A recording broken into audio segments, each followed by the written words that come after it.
73 میں سے وہ ایک گروہ نجات پانے والا وہ میں ہوں، سبھی کہتے ہیں۔ اب اس کا حل یہ نہیں نہ ہو سکتا کہ میں اپنی جگہ اپنے آپ کو مان کے بیٹھوں، آپ اپنی جگہ اپنے آپ کو، تیسرا اپنے آپ کو مان کر بیٹھے۔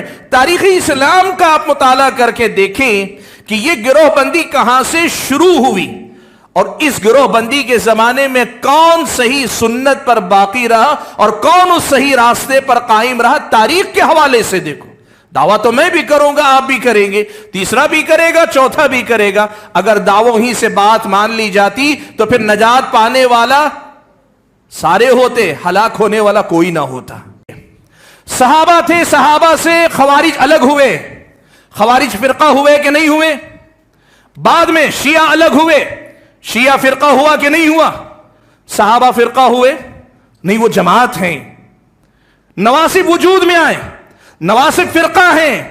ایسے ہی ایک ایک بدعت الگ الگ ایجاد ہوتی گئی، یہ سارے فرقے ہیں۔ صحابہ اور نبی علیہ الصلوۃ والسلام جس طریقے پر قائم تھے وہ فرقہ نہیں جس کی مذمت کی گئی، وہ جماعت ہیں۔ سارے لوگ اگر اپنے مسلک کی طرف بلاتے ہیں تو یہ فرقے کی طرف دعوت ہے، اگر ہم کتاب و سنت کی طرف بلاتے ہیں تو یہ عین جماعت کی طرف دعوت ہے۔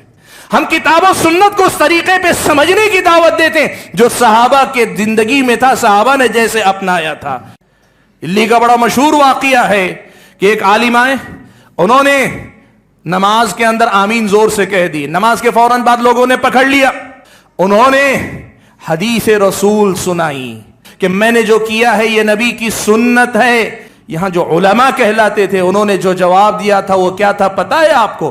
ان کا جواب تھا مارا بحدیث چے کار گر قول امام داری بیار۔ فارسی میں کہا تھا کہ ہمیں حدیث سے کیا لینا دینا ہے، امام صاحب کا کوئی قول ہے تو لاؤ ہم اس کو مانیں گے۔ یہاں تقلید کا ماحول تھا، یہاں مسلک پرستی کا ماحول تھا، یہاں فقہ حنفی سے آگے کچھ دیکھنا جرم تھا۔ الحمدللہ رب العالمین والصلاة والسلام على اشرف الانبیاء والمرسلین وعلى آلہ واصحابہ اجمعین ومن تبعهم بإحسان الى یوم الدین۔ یا ایہا الذین آمنوا اتقوا اللہ حق تقاتہ ولا تموتن الا وانتم مسلمون۔ یا ایہا الناس اتقوا ربکم الذی خلقکم من نفس واحدہ وخلق منها زوجها وبث منهما رجالا كثيرا ونساء واتقوا الله الذي تساءلون به والأرحام إن الله كان عليكم رقيبا۔ يا أيها الذين آمنوا اتقوا الله وقولوا قولا سديدا يصلح لكم أعمالكم ويغفر لكم ذنوبكم ومن يطع الله ورسوله فقد فاز فوزا عظيما۔ اما بعد فاعوذ بالله من الشيطان الرجيم بسم الله الرحمن الرحيم۔ يا ايها الذين آمنوا اطيعوا الله واطيعوا الرسول ولا تبطلوا اعمالكم۔ وقال تبارك وتعالى يا ايها الذين آمنوا اطيعوا الله واطيعوا الرسول واولي الامر منكم فإن تنازعتم في شيء فردوه إلى الله والرسول إن كنتم تؤمنون بالله واليوم الآخر ذلك خيرا وأحسن تأويلا۔ وقال تبارك وتعالى اتبعوا ما أنزل إليكم من ربكم ولا تتبعوا من دونه أولياء۔ محترم علماء کرام، بزرگوں، نوجوان بھائیوں اور پردہ نشین خواتین اسلام، آج کے اس اجلاس میں مجھے جس عنوان کی وضاحت کرنے کے لیے کہا گیا ہے وہ عنوان، جیسا کہ آپ نے سنا کہ مسلک اہل حدیث کی حقیقت کیا ہے، یہ عنوان دراصل بہت سارے اعتراضات کی زد میں اہل حدیثوں کا جو منہج، ان کا جو مسلک، ان کا جو طریقہ ہے، یا اہل حدیث حضرات دین کی جس شکل اور صورت پر عمل پیرا ہیں اس کے متعلق جو مختلف شکوک اور شبہات یا مختلف قسم کے اعتراضات کیے جاتے ہیں اس خلفیے کے ساتھ، اس بیک گراؤنڈ کے ساتھ جڑا ہوا ہے۔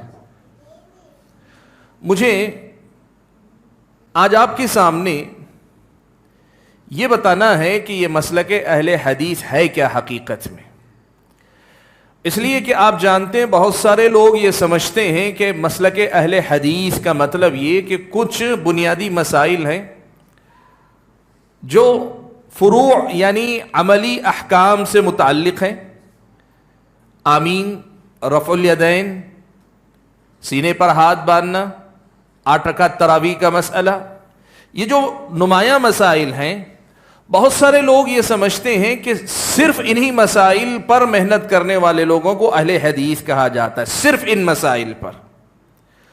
بہت سارے لوگ یہ مانتے ہیں کہ 4 مسلک تھے، 4 مسلک برحق تھے، ان کا ماننا ایسے 4 مسلک تھے، حنفی، شافعی، مالکی، حنبلی۔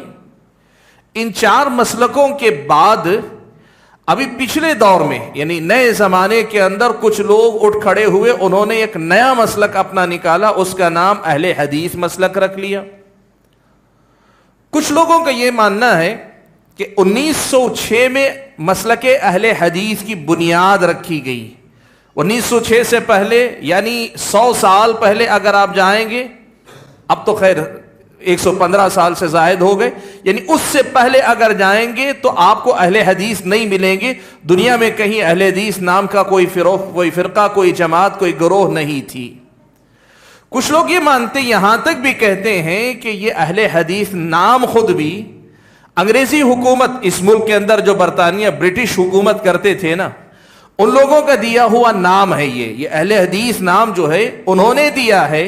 اور یہاں تک لوگ کہتے ہیں کہ یہودی سعودی عرب کے راستے سے پیسہ وہاں سے ہندوستان میں بھیجتے ہیں تاکہ یہ لوگ پیسہ لے کر ہندوستان کے اندر، امت کے اندر انتشار پھیلائیں، اختلاف پھیلائیں وغیرہ۔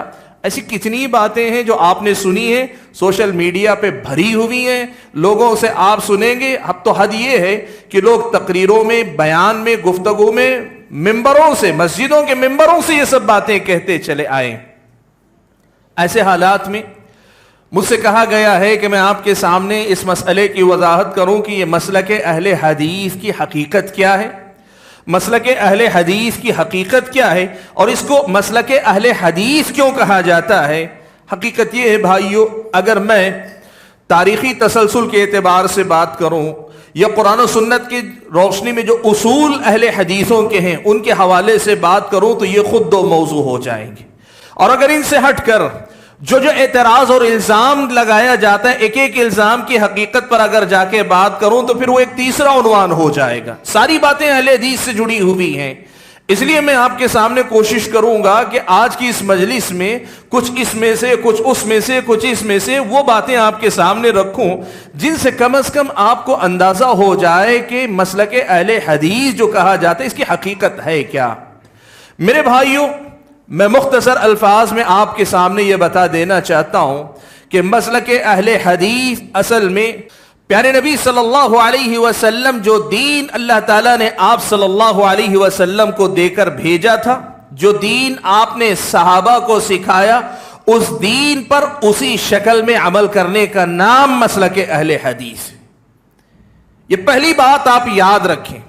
ہمارا بنیادی مسئلہ یہ ہے کہ ہم اللہ کی اطاعت اور رسول اللہ صلی اللہ علیہ وسلم کی اطاعت کی بات کرتے ہیں۔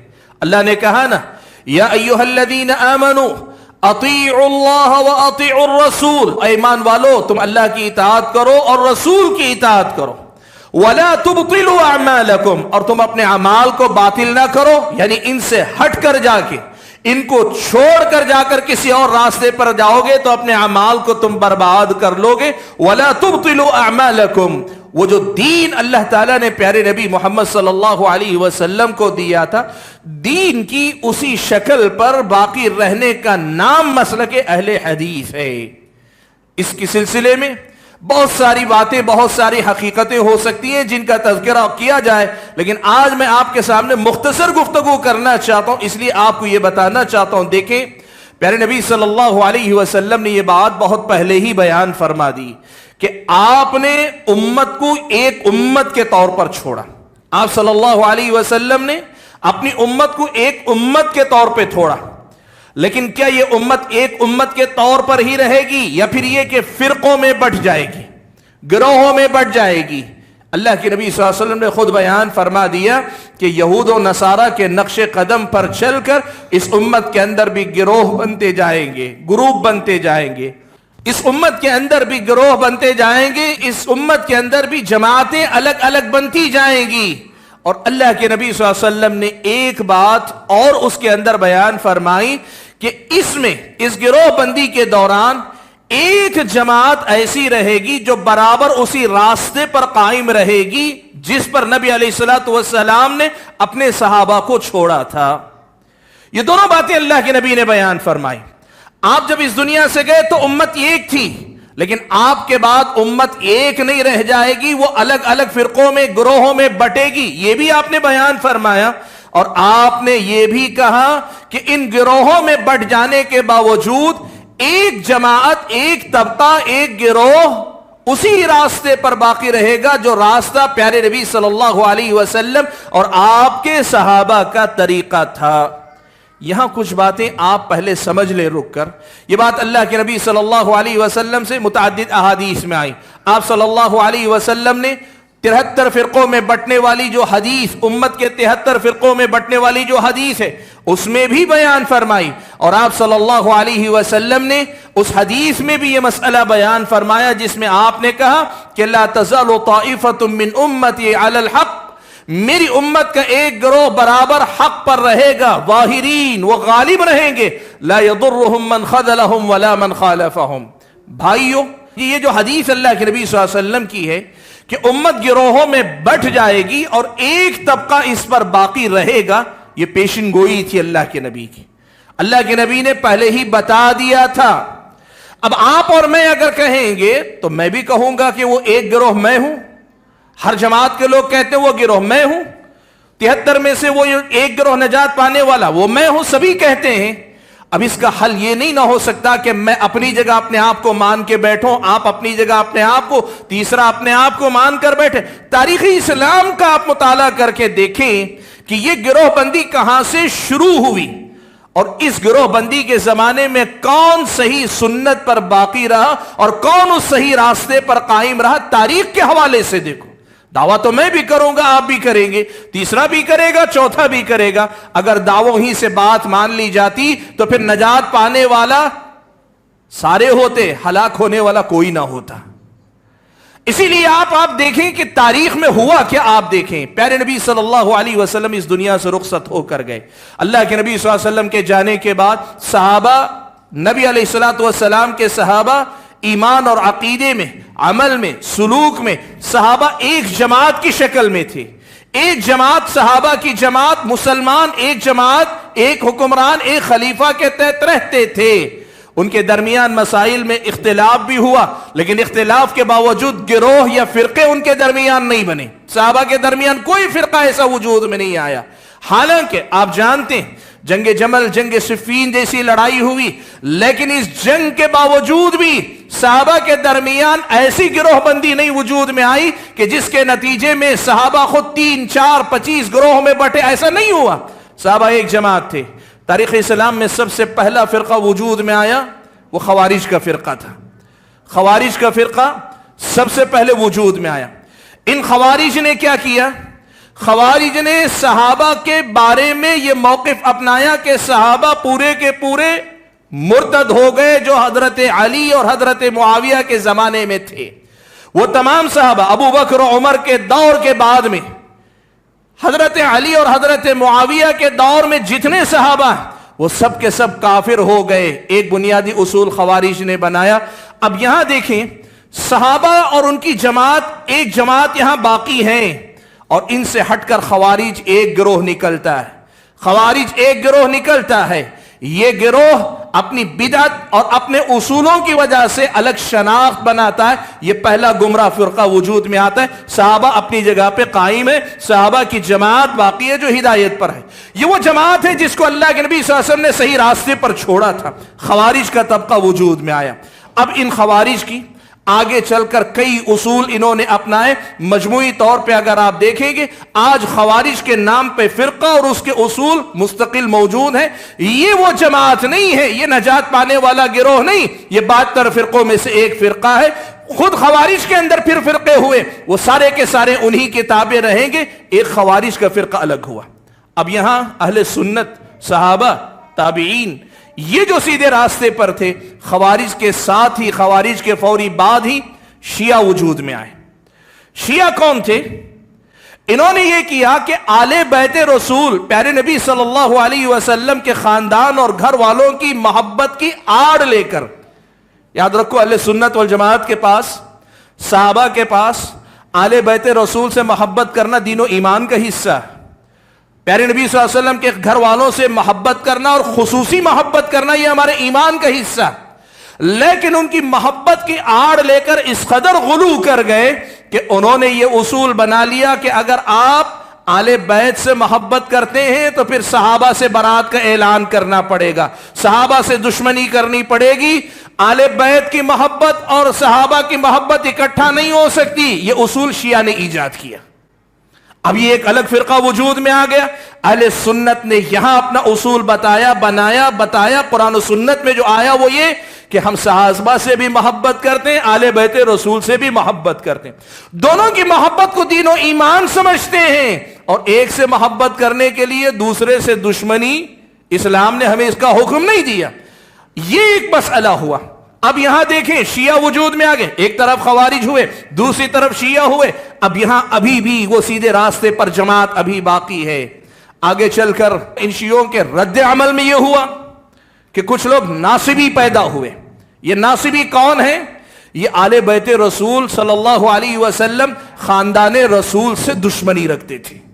نبی علیہ الصلوۃ والسلام کا خاندان، حضرت حسن و حسین، حضرت علی، حضرت فاطمہ، ان کا جو خاندان، ان کا گھرانہ ہے، ان سے اپنے دل میں بغض رکھتے تھے۔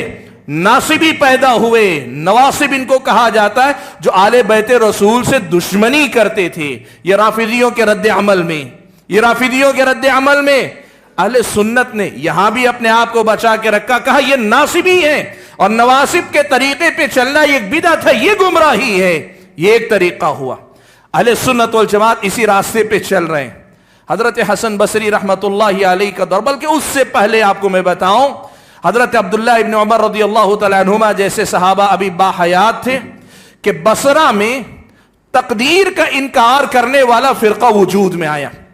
تقدیر کا انکار کرنے والا، ایمان کی بات، ہمارے اور آپ کے عقیدے کی بات، اہل سنت والجماعت کے عقیدے کی بات، کتاب و سنت کے عقیدے کی بات یہ ہے کہ ہمیں بتایا گیا ہے کہ اللہ نے آسمان و زمین کے پیدا کرنے سے 50,000 سال پہلے سارے لوگوں کی تقدیر لکھ دی ہے۔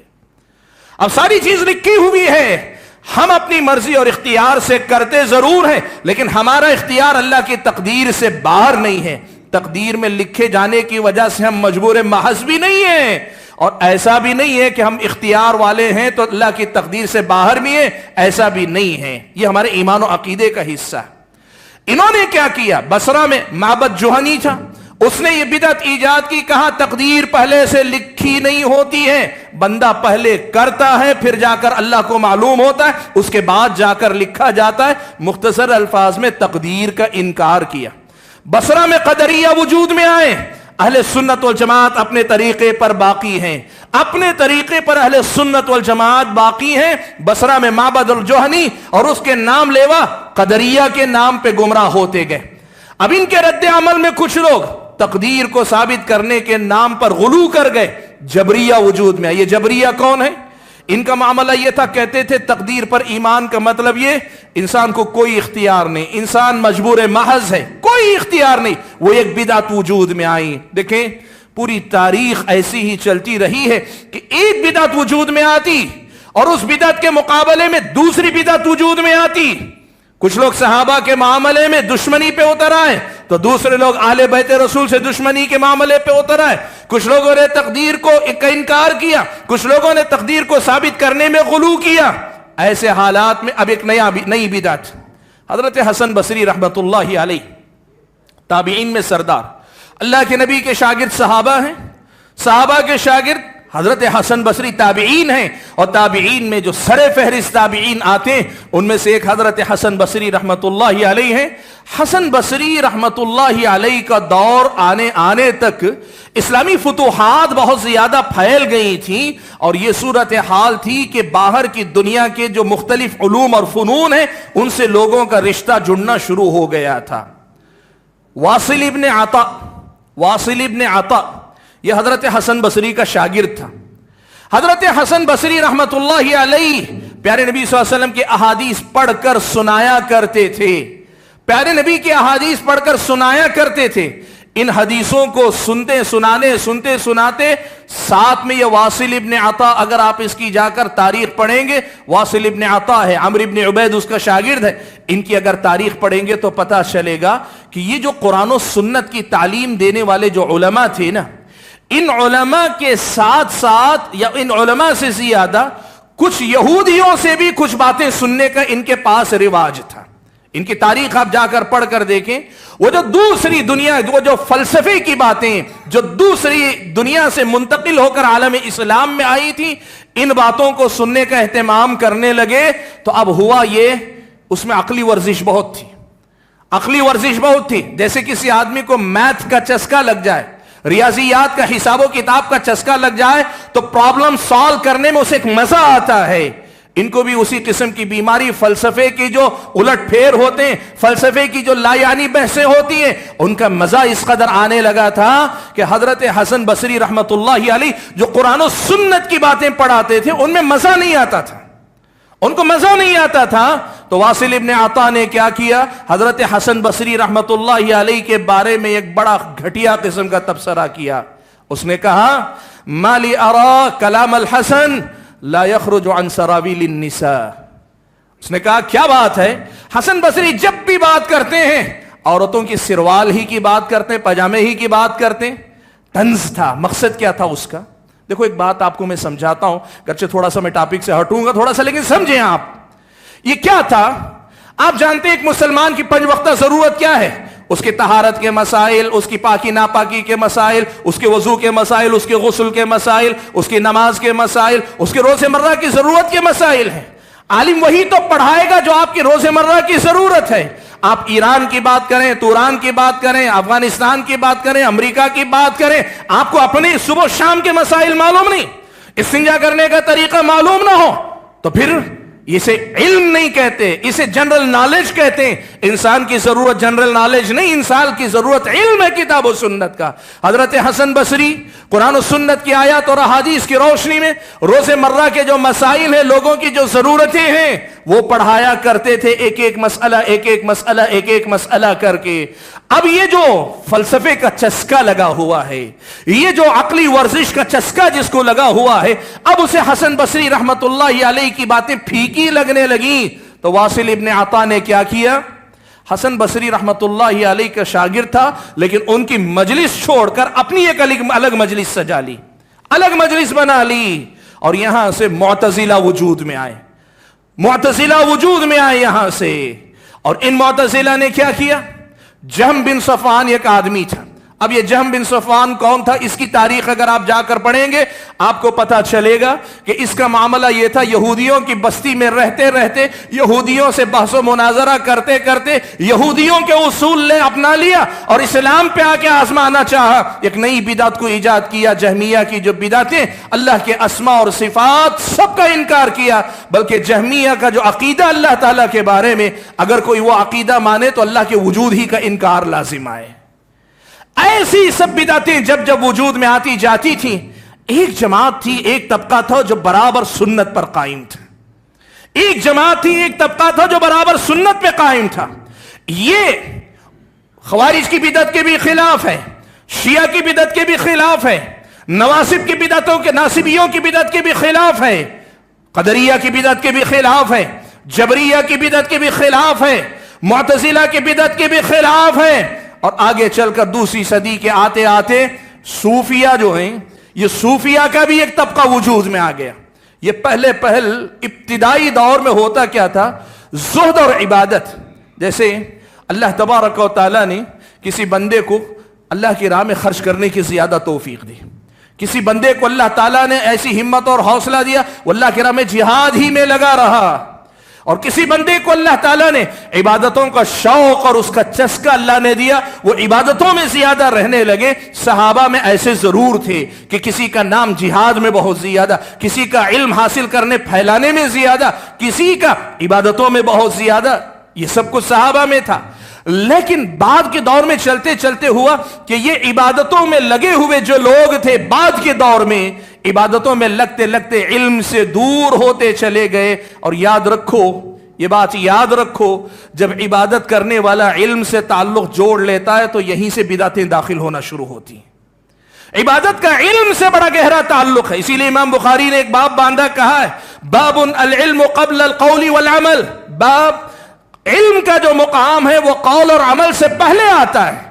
پہلے آدمی کو جاننا چاہیے، پھر عمل کرنا چاہیے۔ آپ جتنی عبادت کریں لیکن آپ کو علم سے تعلق رکھنا چاہیے۔ مسئلہ یہ ہوا کہ جب لوگ عبادت ہی عبادت میں نکل گئے، علم سے تعلق کمزور ہونے لگا، بدعتیں یہاں آنا شروع ہوئی، اور رفتہ رفتہ وہ دور آیا کہ صوفیہ کے نام پر پہلے وہ گروہ آیا جو عبادتوں میں بدعتوں کو اپنایا کرتا تھا، جن کے ذکر میں، طریقے ذکر میں اور ان کے اپنے معاملات میں بدعتوں نے جگہ پائی، اور آگے چل کر یہ معاملہ عملی بدعتوں سے آگے بڑھ کر ایمان اور عقیدے کی بدعتوں تک چلا گیا، یہاں تک کہ وحدت الوجود جیسا عقیدہ، وحدت وجود جیسا عقیدہ کہ ہر چیز اصل میں وجود خدا ہی کا وجود ہے، خدا کے علاوہ کچھ نہیں، ایسے عقیدے بھی صوفیہ کے اندر وجود میں آئے۔ یہ صوفیہ کا اپنا یہ گروہ وجود میں آیا، جن کو آج آپ سلسلے والے، بیعتوں والے کہتے ہیں، یہ بھی وجود میں۔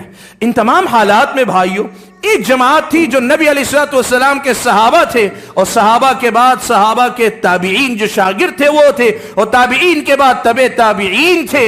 یہ کون تھے؟ آپ یقین کریں یہی وہ جماعت ہے جسے اللہ کے نبی صلی اللہ علیہ وسلم نے 73 میں سے ایک کہا، جو ما انا علیہ اليوم واصحابی، جو میرے اور میرے صحابہ کے طریقے پر قائم ہے، کہا یہ وہی جماعت ہے جس کے بارے میں اللہ کے نبی نے کہا کہ لا تزال طائفۃ من امتی علی الحق، میری امت کا ایک گروہ حق پر برابر قائم رہے گا، یہی جماعت ہے۔ اب یہ جماعت کون ہے؟ آپ تاریخ پڑھ کر دیکھو، میں آپ کو 2-3 ایسی باتیں بتاؤں گا، ان کو آپ یاد رکھیں گے، اس مسئلے میں جھگڑے کی گنجائش باقی نہیں رہ جائے گی۔ سب سے پہلے تو آپ کو بتانا چاہوں گا عبداللہ ابن مبارک، امام بخاری رحمت اللہ علیہ، امام احمد بن حنبل رحمت اللہ علیہ، اور ایسے ہی دیگر اہل علم نے صراحت کے ساتھ کہا ہے کہ یہ طبقہ محدثین کا طبقہ تھا، یہ جو جماعت تھی یہ محدثین کی جماعت تھی۔ کیا مطلب؟ کہا کہ یہ جو اللہ کے نبی کے صحابہ، صحابہ کے بعد تابعین، تابعین کے بعد تبع تابعین، یہ جو صحیح راستے پر قائم جو لوگ تھے وہ محدثین ہی کی جماعت تھی، محدثین ہی کا گروہ تھا۔ اب کچھ لوگوں نے اس کو غلط انداز سے سمجھ لیا، محدثین کا مطلب اس میں مفسرین داخل نہیں، اس میں فقہا داخل نہیں، اس میں لغت کے ماہرین داخل نہیں، اس میں اللہ کی راہ میں جہاد کرنے والے داخل نہیں، اس میں عبادت گزار لوگ داخل نہیں۔ نہیں، ایسا نہیں۔ محدثین سے مراد علماء کی وہ جماعت ہے جنہوں نے پیارے نبی صلی اللہ علیہ وسلم کے علم کو، احادیث کو اکٹھا کیا، اور اکٹھا کرنے کے بعد اسی نبی کی احادیث کے علم کے ذریعے ان ساری بدعتوں کا مقابلہ کیا، ان ساری بدعتوں کا مقابلہ کیا۔ اسی لیے سارے میں نے نام لیا آپ کے سامنے، عبداللہ ابن مبارک کی بات ہو، امام احمد بن حنبل رحمت اللہ علیہ کی بات ہو، امام بخاری رحمت اللہ علیہ کی بات ہو، سب نے الفاظ کے تھوڑے فرق کے ساتھ صاف لفظوں میں کہا۔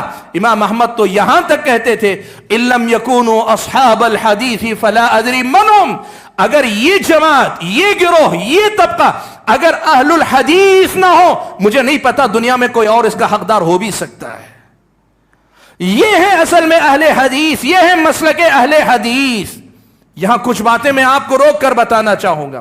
بھائیو پہلی بات تو یہ کہ اس مسلک حق کو مسلک اہل حدیث کا نام دینا، یہ اہل الحدیث کا نام دینا، یہ آج کا مسئلہ نہیں ہے، یہ معاملہ ان ائمہ کے دور کا ہے، ان محدثین کے دور کا ہے، جنہوں نے اس منہج کو اپنی وراثت سمجھ کر اپنایا بھی، پھیلایا بھی۔ ایک دوسری بات آپ کو بتانا چاہوں گا، آپ جا کر دیکھیں خطیب بغدادی رحمت اللہ علیہ نے شرف و اصحاب الحدیث میں، اور ایسے ہی دیگر اہل علم نے اپنی کتابوں میں یہ جو اہل علم نے کہا ہے کہ یہ اہل حدیث ہی ہو سکتے ہیں، تو اس کے جواب میں اس کی وضاحت کرتے ہوئے لکھا ہے کہ ان کا یہ دعویٰ بالکل بجا ہے۔ قاضی عیاض رحمت اللہ علیہ، قاضی عیاض رحمت اللہ علیہ امام احمد بن حنبل رحمت اللہ علیہ کے اس جملے کی وضاحت کرتے ہوئے کہتے ہیں کہ امام احمد کہنا یہ چاہتے ہیں کہ جو لوگ اس عقیدے پہ رہیں گے جو اہل سنت والجماعت کا عقیدہ تھا، جو اہل الحدیث کا عقیدہ تھا، وہی لوگ اصل میں ہدایت یافتہ ہیں۔ یہ بات تمام اہل علم نے صاف الفاظ میں کہی۔ اس کا مطلب یہ ہوا، سب سے پہلی بات یہ یاد رکھو، اہل الحدیث سے مراد وہ جماعت، وہ گروہ ہے جو نبی علیہ الصلوۃ والسلام اور آپ کے صحابہ کے دین کی اس شکل پر قائم رہے جو شکل اللہ کے نبی نے اپنی زندگی میں چھوڑی، جس پر صحابہ باقی تھے، صحابہ کے بعد تابعین باقی تھے، تابعین کے بعد تبع تابعین باقی تھے، اور اسی انداز میں یہ معاملہ چلا آ رہا ہے۔ یہ پہلی بات۔ دوسری بات میں آپ کے سامنے یہ رکھنا چاہوں گا، یہ صرف دعویٰ نہیں ہے، آپ تاریخی طور پہ پڑھ کر دیکھو، آپ کو پتہ چلے گا۔ حدیث کی جو 6 کتابیں مشہور کتب ستہ کے نام پر ہیں، ان کو آپ پڑھ کر دیکھو، ان کی کتابوں میں باقاعدہ ایک ایک عنوان ہے۔ قدریہ کا بیان، یعنی قدریہ کی گمراہیوں کو بیان کیا ہے۔ جہمیہ کا بیان، جہمیہ کی گمراہیوں کو بیان کیا ہے۔ ایمان کے باب میں گمراہ ہونے والوں کا معاملہ بیان کیا ہے۔ مناقب صحابہ لکھ کر شیعہ پہ رد کیا ہے۔ حب آل بیت کے عنوان قائم کر کے ناصبیوں پہ رد کیا ہے۔ اگر آپ تاریخ پڑھ کر دیکھیں گے، محدثین کرام کی کتابیں ہی ابتدائی دور میں وہ کتابیں ملے گی جنہوں نے ساری بدعتوں کا پردہ کھولا ہے اور ساتھ میں صحیح راستے کو واضح کیا۔ آپ تاریخ پڑھ کر دیکھ لو، یہ تاریخ کی سچائی ہے، اس مسئلے کو یاد رکھو۔ یہ معاملہ صرف ایک زبانی دعوے کا نہیں، یہ تاریخ کی بہت بڑی سچائی ہے۔ مسئلہ ہوتا کہاں ہے؟ لوگ غلط فہمی میں یہ تاثر دینا چاہتے ہیں کہ اہل حدیث سے مراد ہندوستان بر صغیر میں پیدا ہونے والی کوئی جماعت ہے۔ غلط ہے، یہ اہل الحدیث ہیں، یہ محدثین کرام ہیں جو اس منہج پر قائم رہے جو منہج صحابہ کے زمانے سے چلا آیا۔ 2 باتیں اور یہاں کہنا چاہوں گا۔ دوسری بات آپ یہ سمجھیں، یہ بات سمجھیں کہ مسلک اہل حدیث جب ہم کہتے ہیں، یہ چند مسائل کا نام نہیں ہے، یہ کل دین کا نام ہے۔ یہ مسلک جب ہم کہتے ہیں کل دین کی بات ہے، اس لیے کہ یہ ایمان میں، عقیدے میں، عمل میں، اخلاق میں، سلوک میں، سیاست میں، ساری دنیا کے لوگوں کے معاملات میں کتاب و سنت کی تعلیمات پر چلنے کی دعوت دیتے ہیں۔ ہاں، یہ جو نمایاں مسائل ہیں نا، یہ جو مسائل ہیں، آمین کا مسئلہ ہو، آمین بالجہر کا مسئلہ، رفع الیدین کا مسئلہ ہو، سینے پر ہاتھ باندھنے کا مسئلہ ہو، یا پھر فاتحہ خلف الامام کا مسئلہ ہو، یا پھر نماز 8 رکعت تراویح کا مسئلہ، یہ جو مسئلے نمایاں ہوئے، ہائی لائٹ ہوئے، یہ کچھ خاص خلفی بیک گراؤنڈ میں زیادہ ہائی لائٹ ہو گئے۔ یہ اس لیے ہائی لائٹ ہوئے کہ ان مسائل میں زیادہ لیدے ہوئی، ان مسائل میں تقلید کے مسئلے پر جب گفتگو ہوئی تو یہ مسئلے وہ پہچان بن گئے کہ جن کی بنیاد پر پہچانا جاتا کہ کون مسلک تقلید پر ہے اور کون اہل الحدیث کے طریقے پر ہے، یہ نمایاں ان مسائل سے ہوتے تھے، اس لیے یہ مسائل زیادہ مشہور ہوئے۔ ورنہ مسلک اہل حدیث کی دعوت صرف اس مسائل کی دعوت نہیں، وہ کل دین کی دعوت ہے۔ اسی لیے آپ دیکھیں، مجھے نہیں پتا یہاں لکھا ہے کہ نہیں، جمعیت اہل حدیث کے جب لوگوں آپ مرکزی جمعیت اہل حدیث کے دیکھیں گے، اس میں لکھا رہتا ہے بنیادی کام 3 ہیں، ایک توحید کی بات کرنا، دوسری اطاعت رسول کی بات کرنا، تیسری تزکیہ نفس کی بات کرنا۔ یہ ہمارے اپنے بنیادی دعوت ہے، یہ جو دعوتی کام ہے اس میں ہماری دعوت میں خود مسائل نہیں، بنیادی مسئلہ توحید ہے، اور توحید کے ساتھ اتباع رسول ہے، اور اتباع رسول کے ساتھ انسان کے نفس کے تزکیے کی بات ہے۔ تو بات جو بتانا چاہ رہا ہوں وہ یہ کہ کل اسلام کی یہ دعوت ہے۔ اور تیسری بات یہ بتانا چاہوں گا، لوگ عام طور پہ کیا کہتے ہیں، فرقوں سے لوگوں کو نفرت ہے، ہمیں بھی نفرت ہے، لیکن مسئلہ یہ ہے جب فرقوں سے نفرت کی بات کرتے ہیں تو اہل حدیث کو بھی لوگ فرقہ قرار دیتے ہیں، اہل حدیثوں کو بھی فرقہ قرار دیتے ہیں۔